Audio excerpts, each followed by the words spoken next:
Bonjour Oni. Bonjour maman. Alors maintenant on va parler du troisième nom de la fête de Shavuot, Yom Abikurim, le jour des prémices. On va faire un tout petit parallèle avec Pessah, puisque le premier soir de Pessah, on commence à compter les Homer.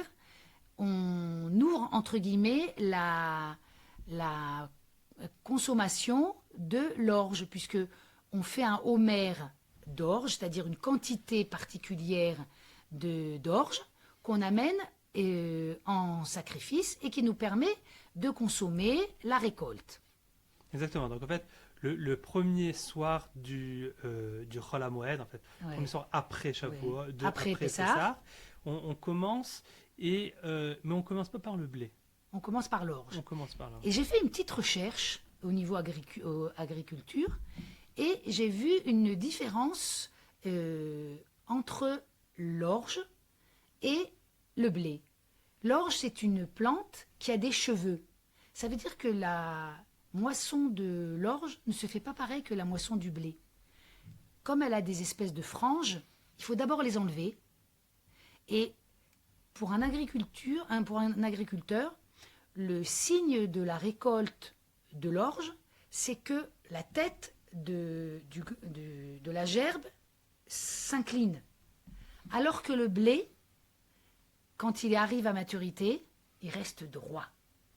Et les 49 jours qui séparent la moisson de l'orge et la moisson du blé, c'est comme si ça m'a fait un peu penser au Ham Israël qui se tient debout pour recevoir la Torah.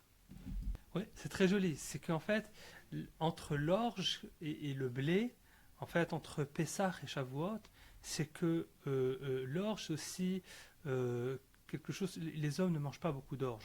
C'est quelque chose que plus pour les animaux. Ah oui, qui était réservé à la nourriture des animaux. Les animaux. Et les hommes mangent du blé. Donc en fait, on sort de l'Égypte, on sort après une période très difficile. On sort avec la tête courbée, on sort comme des esclaves, on sort donc de tous les côtés de Pessah, et on arrive pour recevoir la Torah. On arrive droit, on arrive Ah comme oui, des comme humains. comme un épi de blé. Alors, la parallèle est exacte. Donc. Oui, et donc en fait c'est très joli, ça montre le judaïsme. Ça veut dire que on peut voir D'autres aspects. d'autres religions Ouais. où l'homme rentre quand il est droit et quand il reçoit la religion il devient courbé. Courbé. Et nous c'est le contraire. Ça veut dire que l'homme il arrive quand il est courbé, il sort de l'esclavage et il reçoit la Torah en tant qu'homme droit, comme un blé. Ça l'élève. Voilà, la Wow. Torah elle nous élève. Magnifique.